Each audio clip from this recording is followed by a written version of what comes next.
Hello. It's good to meet you on the path. Today's episode is called Fail Lure.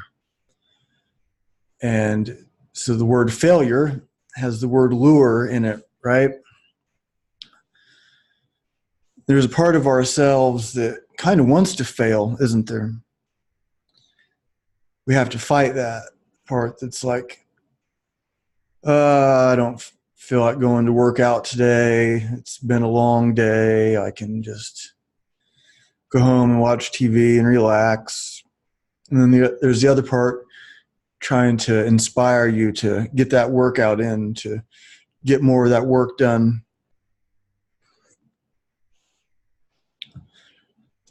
There's that lure that just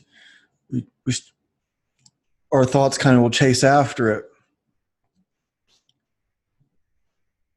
That part of ourselves is like afraid of success.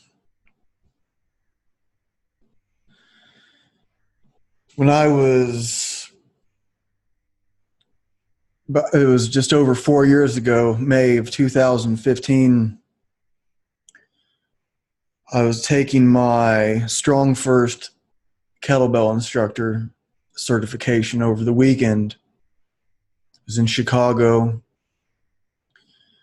which is about like a 3-hour and some drive for me from Indianapolis. And nobody can just not train, show up for the weekend, and pass that test. Even if you're strong and fit, I don't think anybody without training specifically for that test is going to pass it. Some people train for years.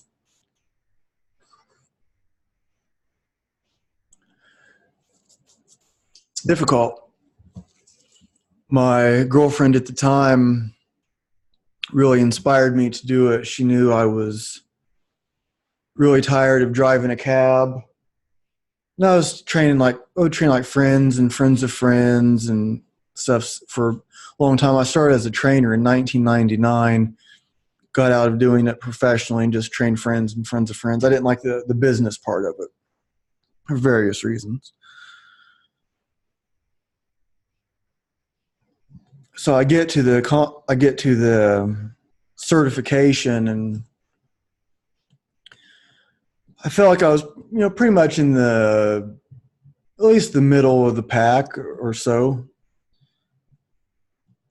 And, there's like 100 people there. And then I had an injury. I had a shoulder injury before I even went there. And so part of the test is you have to press 53 pounds 5 times each arm. Normally that's not a big deal for me. There were times, so during that weekend, so it's Friday, Saturday, Sunday, the test is Sunday. There were times during that weekend I couldn't even press 35 pounds with that arm. It just hurt. We had to do a couple other techniques, one like the Turkish get up where I couldn't post on that arm. I couldn't do it. And I asked our group leader, I was like, well, I can do this all with my left hand, but I can't do it with my right hand. I'm right-handed. I just have this injury. He goes, okay, well, you can just send a video in. So you have up to 3 months after you fail the test. If you get close, if you just barely fail, then you have up to 3 months to turn in a video. If you're nowhere close, then you just have to try again later, go through the testing again. But if you're close, they'll let you send a video and test that. I'm thinking there's no way I'm sending a video in. I don't care what happens. I'm passing this test this weekend. So I was Friday passes. Yep, Saturday, very sore, really sore. You put in a lot of work because they're all day. They're like 10 hours, and you're just working. And at the time, there was a manual that was about 130 some pages. You get it Friday when you get there. The test is Sunday. You're there lifting and listening for 10 hours. Then you have to go back to your hotel, and you'd have to divide, if you divide it up evenly, that's 70 pages a night of reading, and you have to understand these technical lifting points. So Saturday, super sore. And I remember asking, because when we were walking, sometimes you'd walk from the hotel to the dome where it was. It's like you walk over this bridge, and sometimes somebody would see you and give you a ride. It wasn't real far, but I think one of the days it was even like kind of raining, and it was the last day, and I actually drove that day from the hotel to the dome.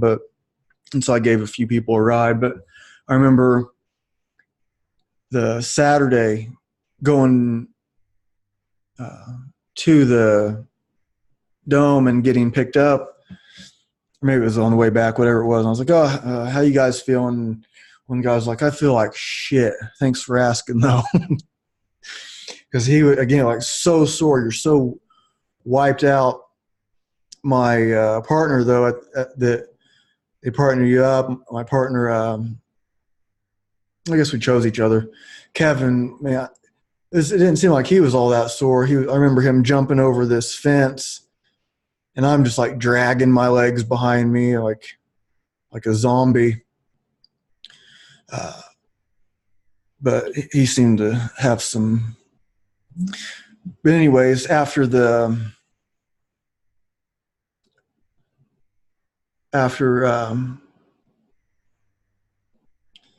Saturday, walking back to the hotel, I was having some doubts about whether I was going to pass or not. And I started making like kind of some excuses why I'm going to allow myself to fail. But on that way home, walking up this bridge, it's kind of like this archway. I was just giving myself a pep talk. I was talking out loud to myself. I'm pretty sure I was talking out loud to myself. Like, you're going to do this. You have to do this. Kind of, you didn't come this far to only come this far, sort of a thing. And I didn't want to tell my girlfriend I failed, and my mom I failed, and my kids that I failed. And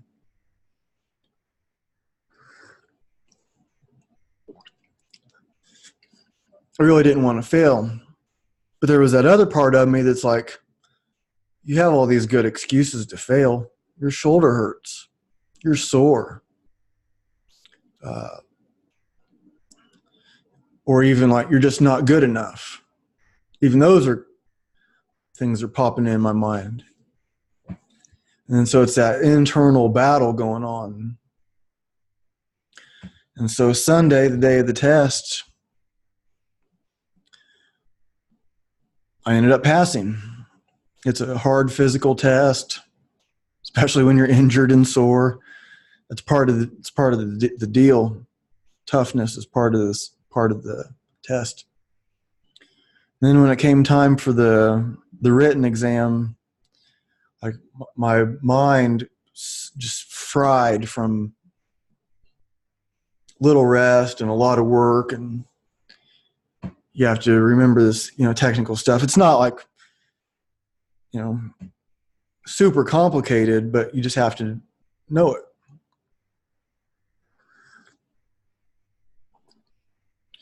So I ended up passing that also, and I was pretty proud of myself, pretty happy to have gotten through it. And we have that a lot. So that opened up some doors for me for sure. That certification, the StrongFirst certification, it gets you respect. Not everybody respects it, but for the most part, people know it's hard. They know if you've been through it, you're legit. And it was cool to prove that to myself. And then when people would find me, they're looking for a StrongFirst instructor in their city. They see me. For a while, I was the only one And then there were a couple I found in like the town, like just south of Indianapolis. And now I think there's a few of us now, but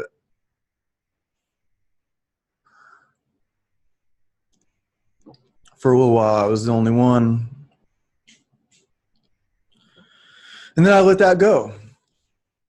So I would have renewed it just a few months ago, and I let it go. So I passed the test twice. You have to do it every 2 years. And so I passed it the second time. I was thinking I would do the second level this time, and I decided I've already done it. I've already proven myself. I actually had the instructor who tested me the second time for my level 1. I had him check out my level 2 skills, and I would have passed level 2. But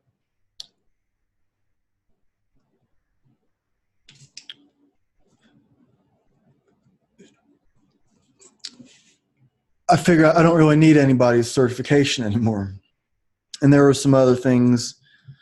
So after I already made that decision, crazy sequence of events, but I ended up meeting Valery Fedorenko, who is the main person I admire his kettlebell lifting. Ended up like partnering with him and opening this gym. It's crazy. I didn't even know he was in Indianapolis. Well, he had just moved here from Kyrgyzstan. He went back to Kyrgyzstan for a couple years, moved back here and to the States, and picked Indianapolis, and it was just this crazy sequence of events. And so I'm learning from him, and pretty soon we're going to be doing workshops together. I'll be learning his style, so I'll be an instructor under his method, and also still doing my own thing also. So I do some stuff he doesn't, but I'm learning from him because he's you could say he's the best there ever was. So I can certainly learn from him. And so this business, which is another thing that I wanted to touch on, this fail lure.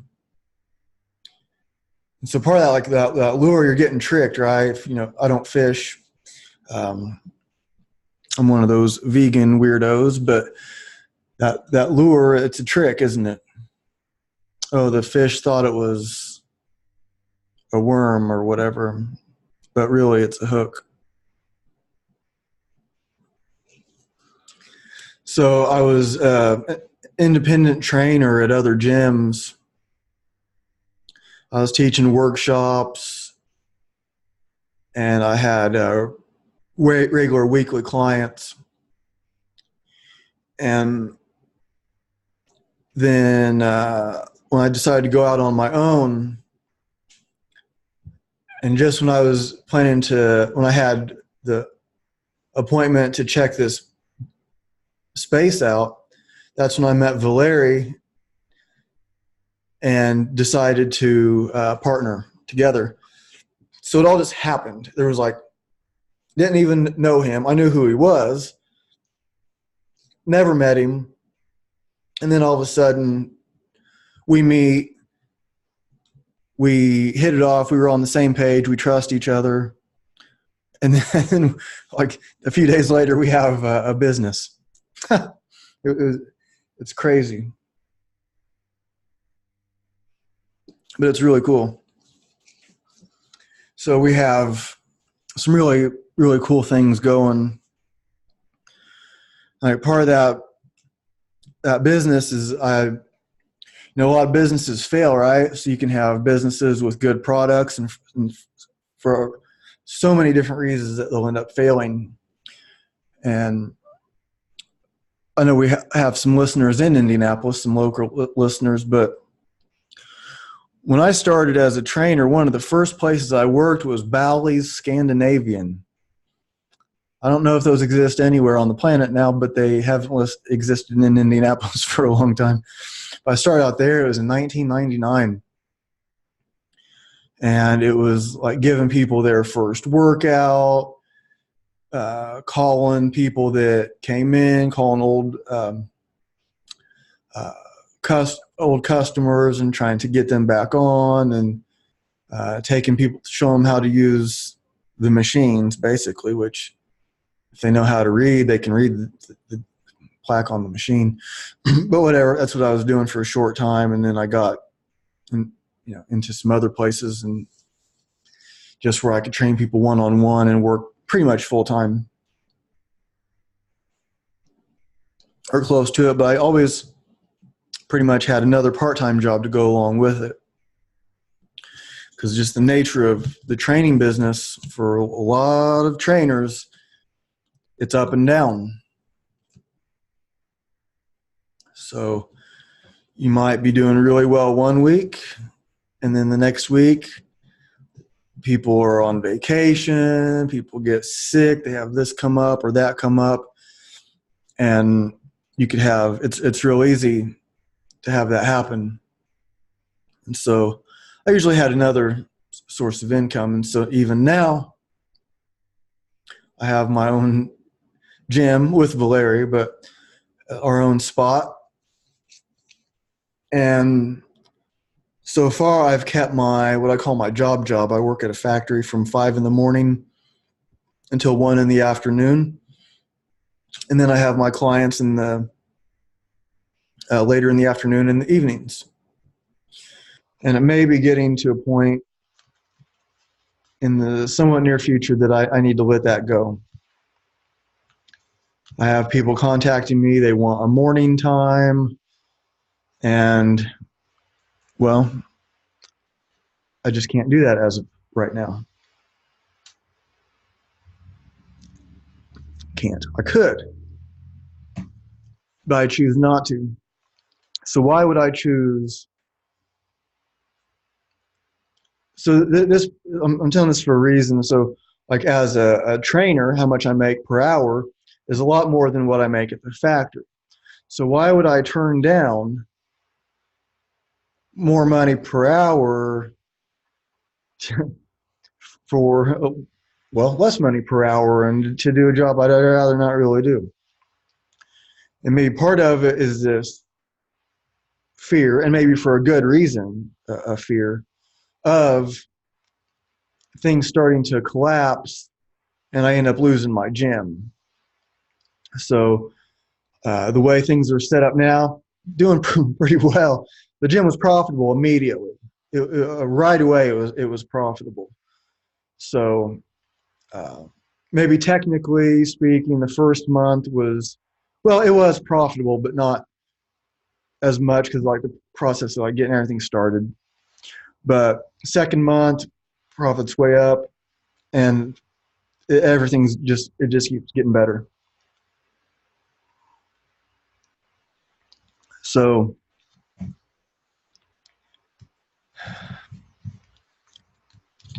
what was I saying? So there's always a risk of things going south. So I've kept this other job. If things do start to go wrong for a couple months, I'm still cool. I'm still good, because that's just what happens. I mean, you can have brands that are huge. Starbucks closes stores. Gold's Gym closes gyms. Bally's, it's gone. A lot. There's, the gyms I worked at years ago are gone. There's not so many of them that are still here. So for me, let's say like failure is not an option. It is. Failure is not is an option. It can definitely happen.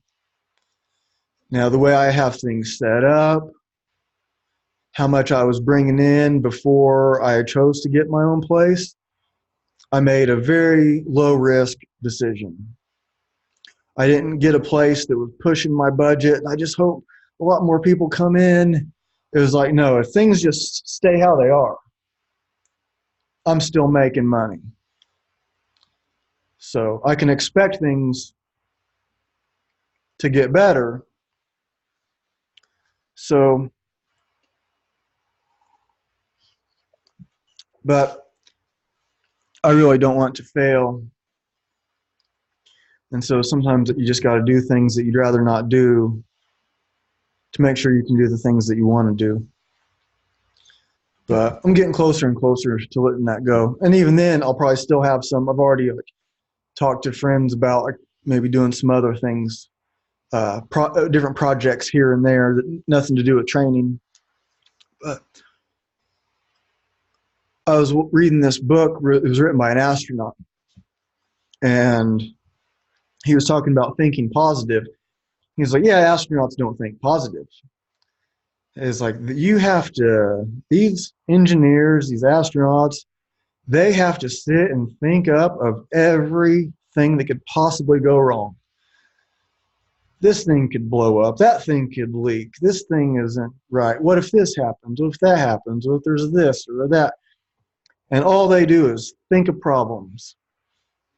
That's because they don't want to die.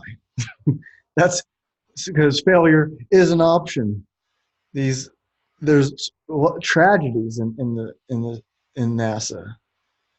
You know, these people are incredibly brave, and even the people that aren't going into space, there's so much pressure. Imagine you're the one figuring out the math to make sure your friends get where they're going and get back. It's a lot of pressure.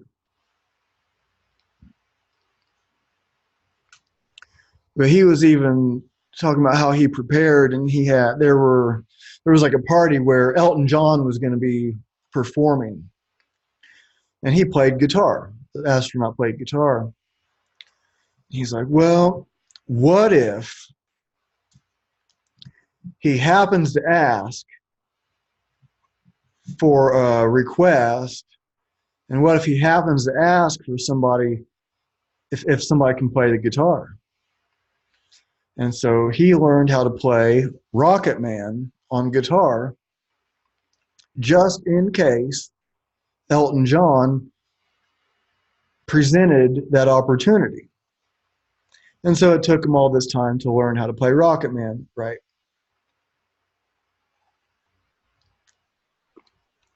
And guess what happened? Elton John did not ask for anybody to play guitar. He was prepared if he did, but he didn't.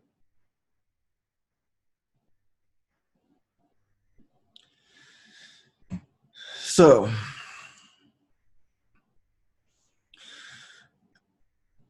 there's a lot of Facebook, well, maybe Facebook not so much, it's there, but Instagram especially to me is like more inspiring.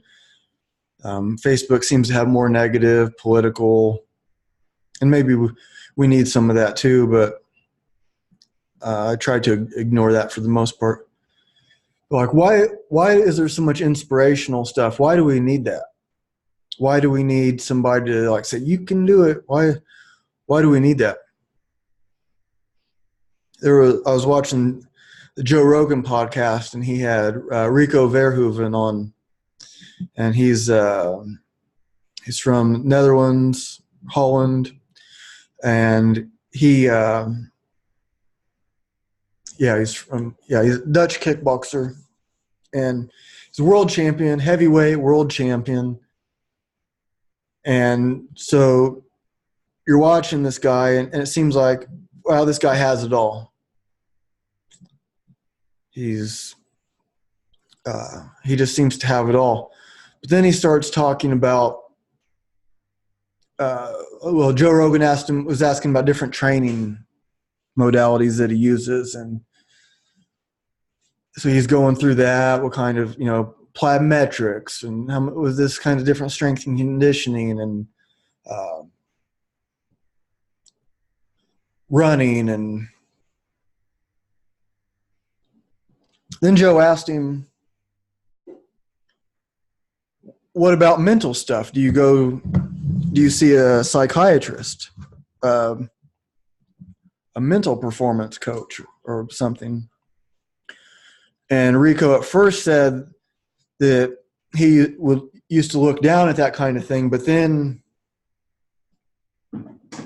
he was kind of going through some stuff and decided to go to a sports psychologist. And I don't even know if it was a sports psychologist, actually, now that I'm trying to remember. But and he was talking about how much it helped, and then he was talking about how, you know, sometimes a lot of times it seems like life is just kicking you when you're down, and life is just giving you one problem after another. And I forget the phrasing that he used, but it's like, oh, this guy has problems.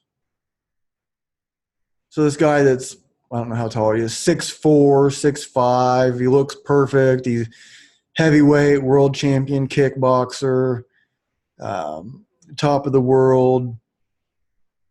Oh, and he has all these problems. He's like,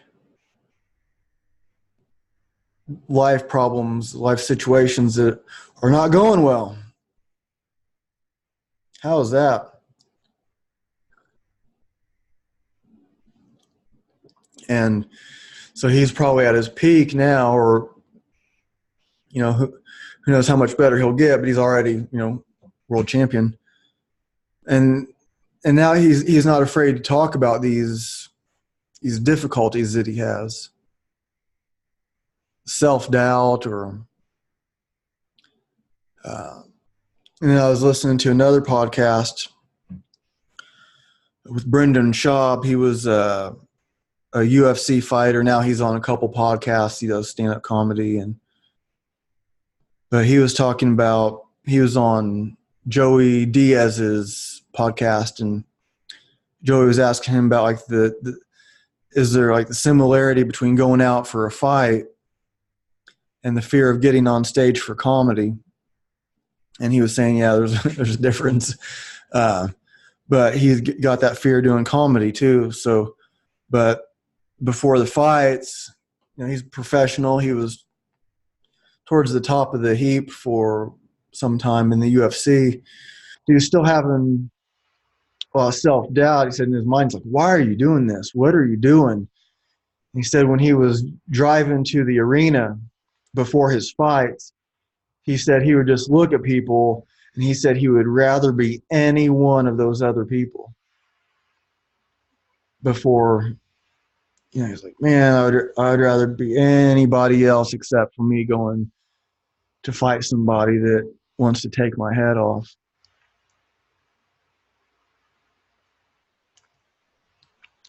So why do we do this to ourselves?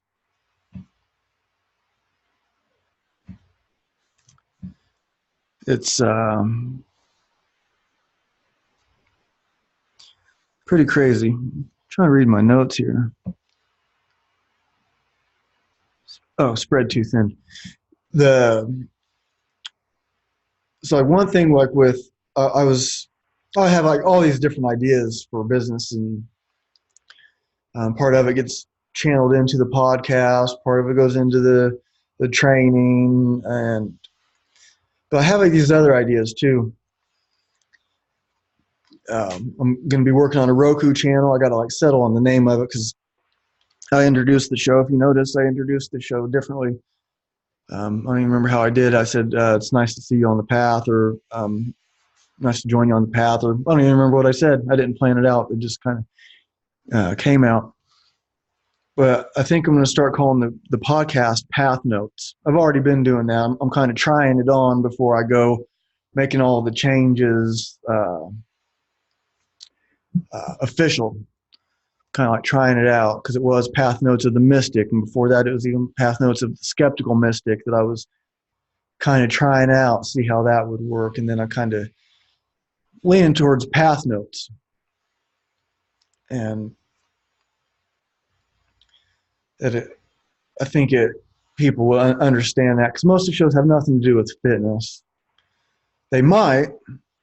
That still fits on the Path Notes thing. Fitness is part of the path. But so I'm developing a Roku channel. I have and I have like this idea for these short I think they're just called shorts, like kind of like a short movie. I have a few ideas. I have somebody that I was talking with. It's an ex-girlfriend of mine actually, and she has some creative energy. She's wanting to uh, put out there in different ways. She writes, and we've done a few podcasts together. We deleted a couple of them. They were like, say, too personal. And there's one that she's still on with her aunt that is transgender. She she's my girlfriend at the time. She led that podcast with her aunt, and I was there talking too, but it was her that took the lead on that one. But she was asking me about what other ideas I had, because she knows my mind's always going, thinking of things. And so I have a pretty cool idea for some short videos, and I'm not going to say what they are. It sounds. I think they're going to be pretty cool. But if I'm spread too thin, I got to be careful that I don't spread too thin, because I don't want to just do a bunch of different stuff that's mediocre or worse. I want to do stuff that's really good. I want to do professional stuff, and I want to keep improving on that. The podcast is an example. I analyze. I don't listen to every show that I do, but I've listened to most of them. And I hear like, oh, it would be better if I did this. It's stuff that just takes time. So doing my 100, I think this is episode 121. And I'm going to get back to doing some more with guests, but part of it, what I wanted to do is to be able to express my thoughts better. And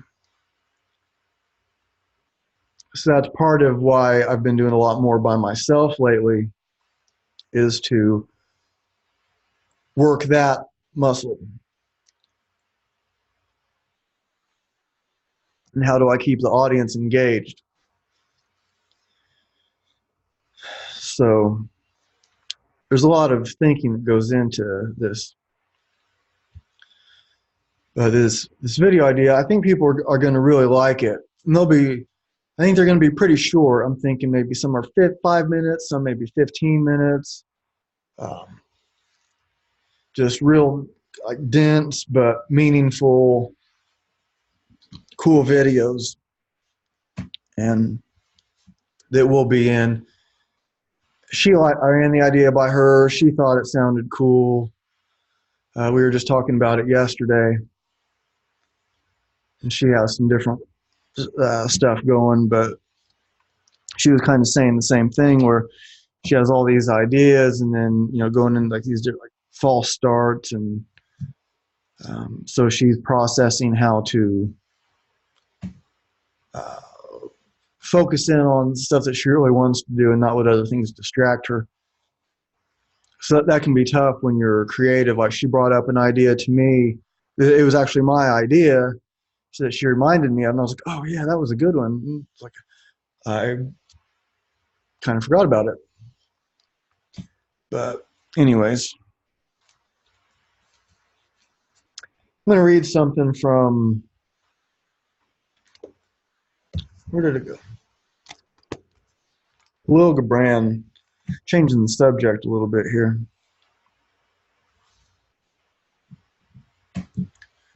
In the town where I was born lived a woman and her daughter. This is called The Sleepwalkers. In the town where I was born lived a woman and her daughter who walked in their sleep. One night, while silence enfolded the world, the woman and her daughter, walking yet asleep, met in their mist-veiled garden. And the mother spoke, and she said, at last, my enemy, you by whom my youth was destroyed, who have built up your life upon the ruins of mine, would I could kill you. And the daughter spoke, and she said, O hateful woman, selfish and old, who stand between my freer self and me? Who would have my life an echo of your own faded life? Would you were dead. At that moment a cock crew, and both women awoke. The mother said gently, "Is that you, darling?" And the daughter answered gently, "Yes, dear."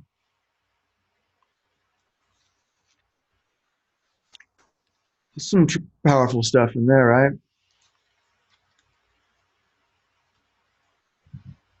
Do you resent your kids?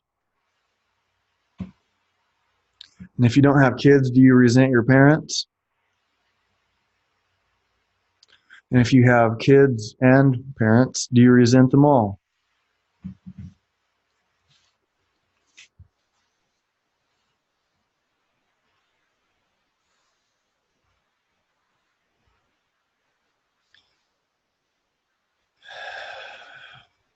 I think it's natural to. And Khalil Gibran spelled it out pretty well right there. But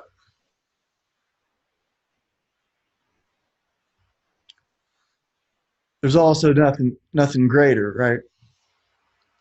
You know, I couldn't imagine now being 40. My daughter just turned, or my daughter's 21, just found out she was pregnant. My son is 18. I couldn't imagine them not being around, them not existing. And if I could go do it all over, I would. I wouldn't want to be 40 and no kids. I'm single. I'm not seeing anyone right now. Um,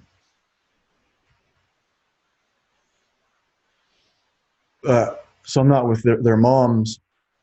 And my son's mom was a real nightmare.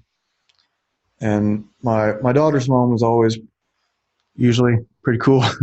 And you know, maybe if you just really twisted their arm, they might admit that I wasn't just absolutely perfect in their eyes the whole time.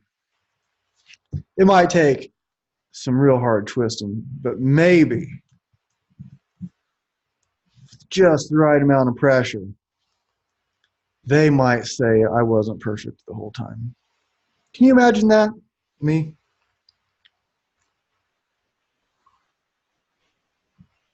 But really, there's things that I wish were different.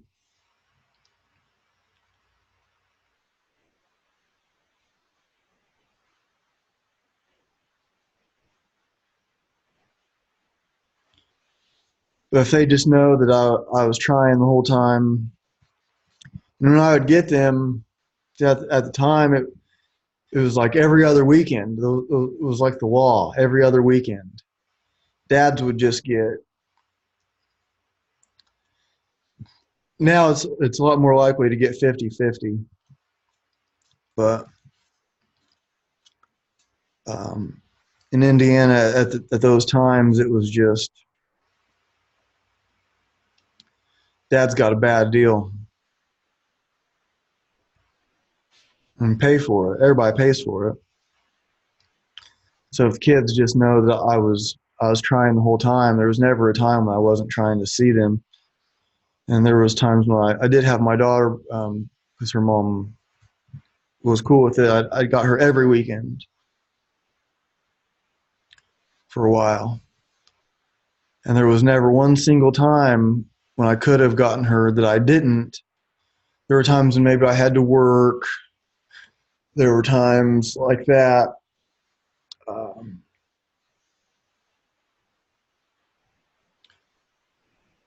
but there was never a time I was like, oh, there's this really cool party, or I have this really hot girl to go out with, so I'm not going to get kids this weekend. Never, not one single time ever.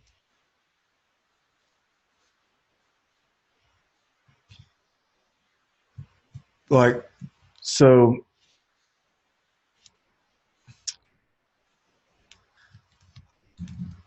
yeah, it's kind of weird to talk about like the resenting, but yeah, like, um, so I don't like resent them. Um,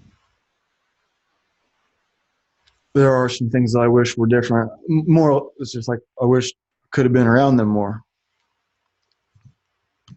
That's pretty much it. That's what I resent.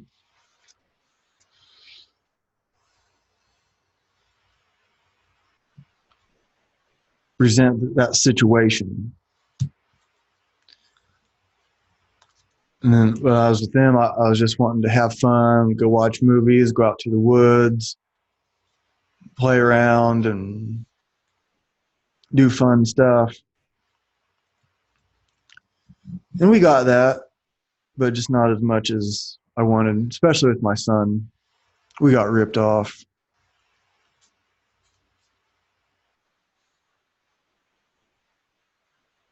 Yeah, yeah.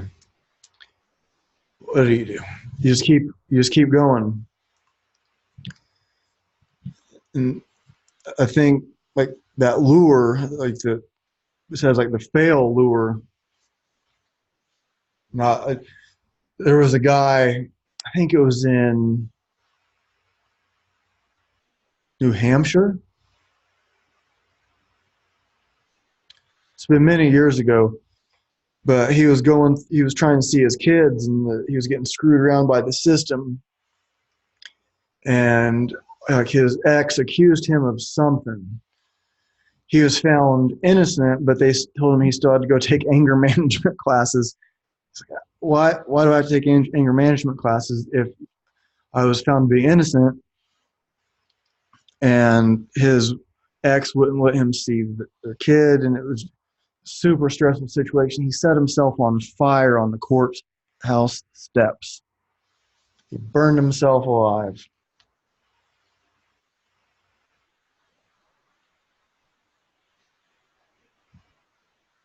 Can you imagine that? So if you do have kids, you understand how tough it can be, all these different situations. It's not the kid's fault. It's these situations that come up, and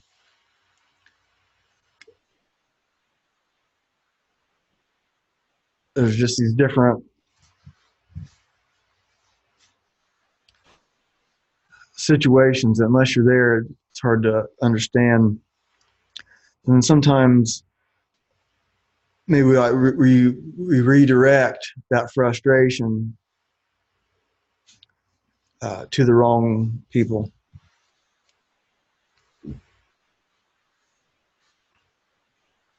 And some people just end up doing things that are self-destructive, and they drink too much or they smoke. There's people that smoke. What's that about? I mean, what's that about? They know it's not good, right? Anybody think smoking's healthy? And it causes all these problems. You have kids and you smoke?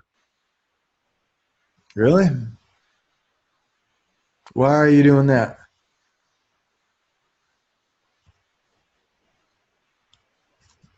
What really? So if you can get to the point where you can admit that you resent your parents in some way, that you resent your kids in some way, doesn't mean you don't love them. It doesn't mean you wish that they were different, or it doesn't mean you wish anything else. But to be able to say, yeah, this is hard. This is hard. This is a lot to go through.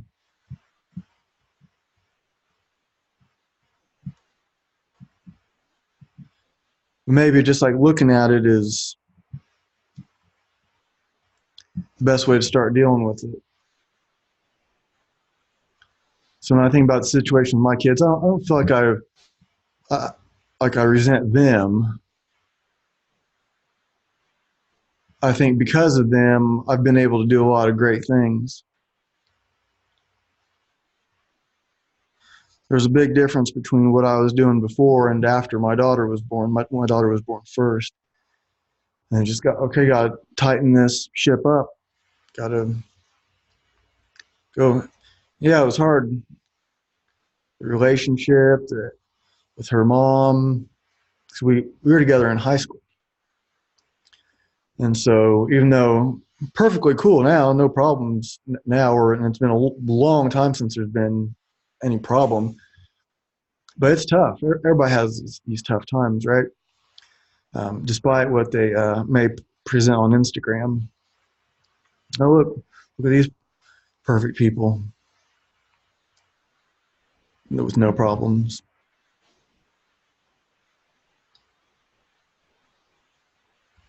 So how can you transform that if you do have that resentment? I think like that little thing that I was just trying to explain may be helpful. So it seems like, like as that story goes, the I took my bookmark out. Where did it go? I forget. I don't see where it is right now, but where the daughter resents the mom because she's what's between her and her freer self, and the mom resents the daughter because she took away her youth and her freer self. But how free in that way do you want to be?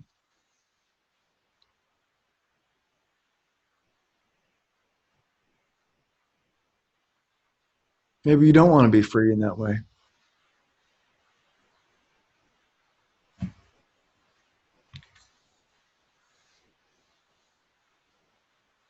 I just turned to this page. This is from the book The Madman, His Parables and Poems, Khalil Gibran. I haven't read through all of this one yet. Just got it from the library a week or so ago. Defeat. I haven't even read this. It's the first time. Defeat, my solitude and my aloofness. You are dearer to me than 1,000 triumphs, and sweeter to my heart than all world glory. Defeat, my self-knowledge and my defiance. Through you I know that I am yet young and swift of foot, and not to be trapped by withering laurels. And in you I have found aloneness and the joy of being shunned and scorned. Defeat, my shining sword and shield. In your eyes I have read that to be enthroned is to be enslaved, and to be understood is to be leveled down, and to be grasped is but to reach one's fullness, and like a ripe fruit to fall and be consumed. Defeat, my bold companion, you shall hear my songs and my cries and my silences, and none but you shall speak to me of the beating of my wings and urging of the seas and of mountains that burn in the night, and you alone shall climb my steep and rocky soul.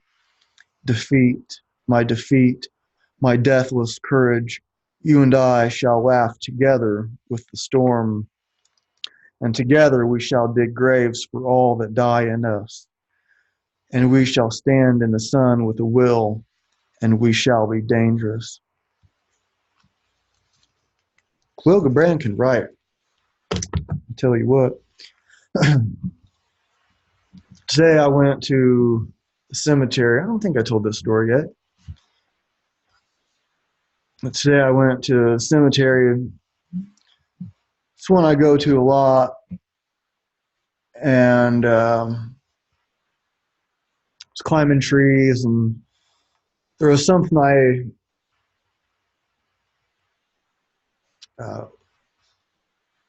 let's see how I want to say it. I don't want to be very specific. There was someone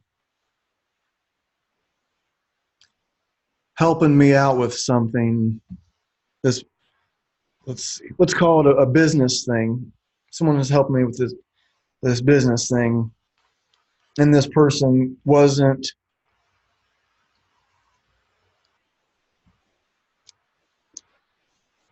doing as much as I expected. And it wasn't just me, it was someone else also.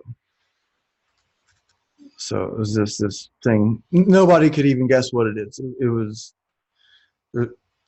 but I want to tell the truth without telling what it is. But so I had to tell this person that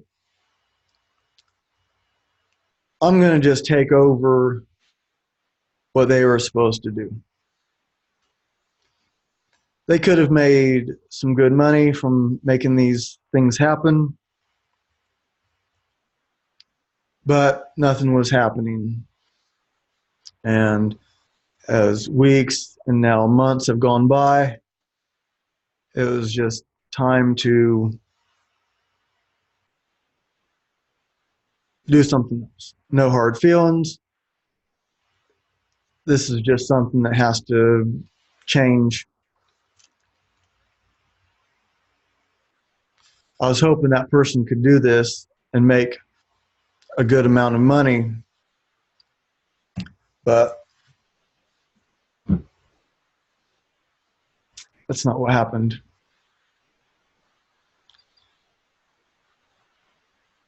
Maybe that person trying to kind of get to my point without anybody being able to guess what it is, because I don't want to be, I don't want to lead on to what it was. It was about something that's not even happening yet, so I don't think anybody could figure it out. But it was like something that's could be happening, but this person wasn't making it happen.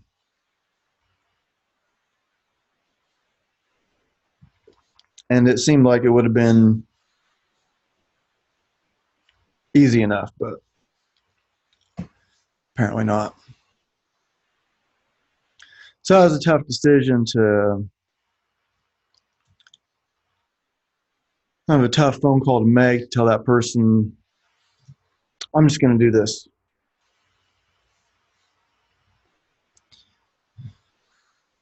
So I go to the cemetery on these like these few hour vision quests, and so I go like sorting out my thoughts and just kind of like see what I see, and I get messages from the trees, and I get messages from these maybe the animals that I see. I get a lot of messages from the trees. I was climbing these different trees, climbed at least a few of them today, several trees today. I don't even know how many. But I was going to climb and sit up in one for a little bit, and I climbed up, and there was a good spot to sit, but I was a little too out in the open. Like people driving by could see, if they could even see, to, because I think if somebody's in a tree, you might drive right by them and not even notice. But there were no like limbs obstructing the view or anything. So I climbed down from there, and there was this other tree with the limbs like, I can't remember what kind, I don't know what kind of tree it was. But you couldn't even see the trunk because all the limbs come down and the leaves, like you couldn't even really see the trunk of this tree. It was really cool. It was a really big tree, and so I went under the limbs and the leaves, and under the limbs, branches, stuff, and I climbed up, and I found this little box, this little Tupperware container. And it had duct tape over it, and it said, always not trash. And so I picked it up. It was under a couple sticks. But when I was sitting like on one limb, I looked over and I saw it. I couldn't tell what it was because it had sticks over it, but I could tell there was some man-made thing over there. And you couldn't see it if you just walked by. You had to be up in the tree to see it. So I climb over to it, and it said, "Always, not trash." And like in kind of like different parts, always on one spot and not trash, like on the other end of it. And I'm like, well, what is this? And I could see it was mostly duct taped all over, but I could see through the side that there was a Ziploc baggie in there. I'm like, should I open this? And I was like, if it's like like ashes of a pet or something like that, I don't want to mess with something like that. Then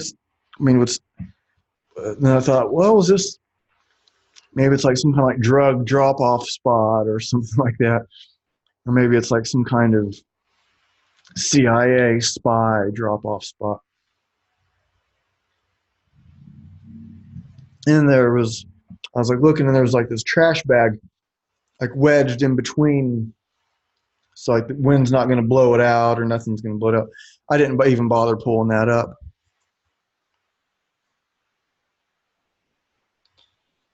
I took a picture of it, sent it to 2 friends.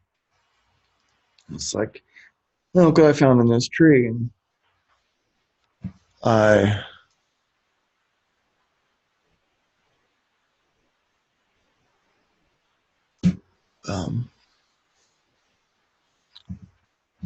asked one person said she would have opened it, and the other was asking like what kind of message I thought it was. I'm like, wondering maybe it was like my future self come back in time to leave me a message. But I want to make sure I almost feel like it was like the remains of something. But why would somebody put the remains of their pet like up in a tree? I can understand being buried by the tree, sprinkled around the tree, but in a Ziploc bag and a Tupperware container with duct tape over it, and then just a couple sticks covering it up. And it was kind of like wedged down in this thing. Like I said, you could walk by it, you're not going to see it. You have to be up higher to see it. I don't know.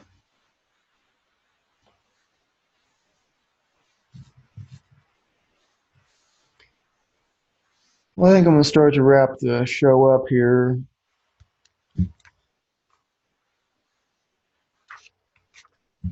Just turn to this random thoughts and meditations by Klugebrand. I just opened it up randomly. It's called Vision. I don't think I've read this either. When night came and slumber spread its garment upon the face of the earth, I left my bed and walked toward the sea, saying, "The sea never sleeps, and in its vigil there is consolation for a sleepless soul." When I reached the shore, the mist from the mountains had engauzed the region as a veil adorns the face of a young woman. I gazed at the teeming waves and listened to their praise of God and meditated upon the eternal power hidden within them. That power which runs with the tempest and rises with the volcano and smiles through the lips of the roses and sings with the brooks. Then I saw 3 phantoms sitting upon a rock. I stumbled toward them as if some power were pulling me against my will. Within a few paces from the phantoms, I halted as though held by a magic force. At that moment, one of the phantoms stood up, and in a voice that seemed to rise from the depth of the sea, she said, Life without love is like a tree without blossom and fruit, and love without beauty is like flowers without scent and fruit without seeds. Life, love, and beauty are three persons in one who cannot be separated or changed. A second phantom spoke with a voice that roared like cascading water and said, life without rebellion is like seasons without spring, and rebellion without light is like spring in an arid desert. Life, rebellion, and right are three in one who cannot be changed or separated. Then the third phantom in a voice like a clap of thunder spoke. Life without freedom is like a body without a soul, and freedom without thought is like a confused spirit. Life, freedom, and thought are three in one and are everlasting and never pass away. Then the three phantoms stood up together and with one tremendous voice said, that which love begets, that which rebellion creates, that which freedom rears, are three manifestations of God, and God is the expression of the intelligent universe. At that moment, silence mingled with the rustling of invisible wings and trembling of ethereal bodies, and it prevailed. I closed my eyes and listened to the echoes of those sayings which I had just heard, and when I opened them, I saw nothing but the sea wreathed in mist. I walked toward the rock where the three phantoms were sitting, but I saw naught save a column of incense spiraling toward heaven.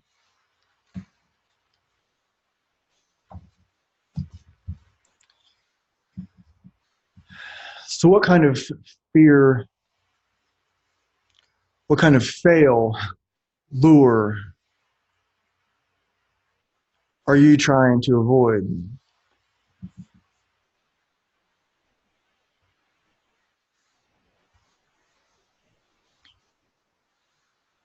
What can we do to make our bets safer?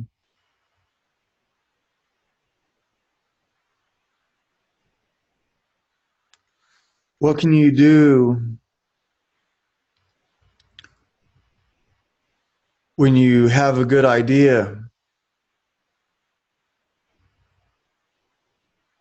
or many good ideas and seemingly no time and no body to help make them a reality?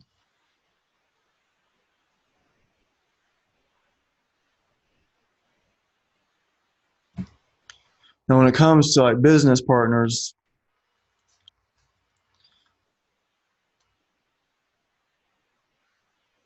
like I talk to different people about business stuff all the time, but there's the one that I'm like linked with for the foreseeable future is Valery Fedorenko, and I feel lucky to be partnered with him. I think he feels lucky to be partnered with me too. Um, um, there's a lot of stuff that nobody knows about yet that's in the works. It's awesome stuff, and we're each making things happen for each other. That's should be the best that either of us have ever had. So this stuff takes time to develop.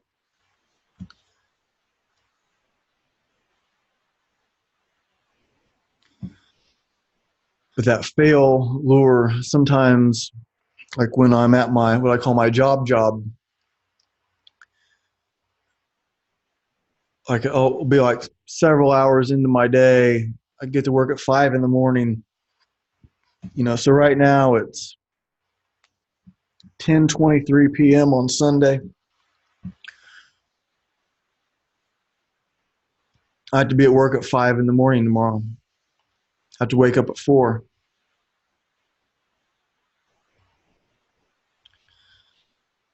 I'm still going to publish this podcast tonight. That's like a deal that I've made myself. I want to start doing 2 a week. I will start doing 2 a week. I was planning on it last week. I've done 2 a week before, or more like I did them as the guests, as we could schedule. And I kind of got away from that, but I decided I'm doing one a week. And I'm pretty sure there's only one time when I just kind of took a week off. I didn't really, for whatever reason.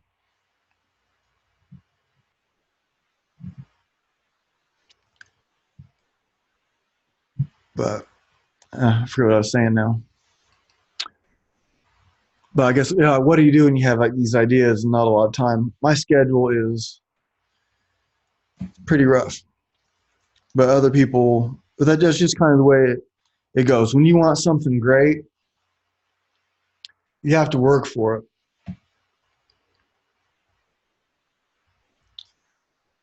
And we can inspire each other with an Instagram post. I think that's helpful. It's help along the way. We're on our path, and it can be tough. Uphill, rocky, sprained ankle, bad things happen, good thing happens, bad thing happens, good things happen, bad thing, bad thing, good thing. But to be on the path and to see somebody, and it's like, you can do this. You can keep going. Remember, there's other people that have had it just as tough or tougher. You can do this. And it's inspiring, like adds a little energy to your step. You keep going. Bad thing happens, good thing, bad thing, good thing, bad thing, good thing, good thing, bad thing. And then there's somebody else, that Rocky movie, that like, oh, you can do this. You can do this. You can do this. And you can be that for other people too. So I think, what's the meaning of life? What are we doing here? I don't know, but we're here. And it just seems like the more we can help each other keep going, can't really go wrong with that, can we?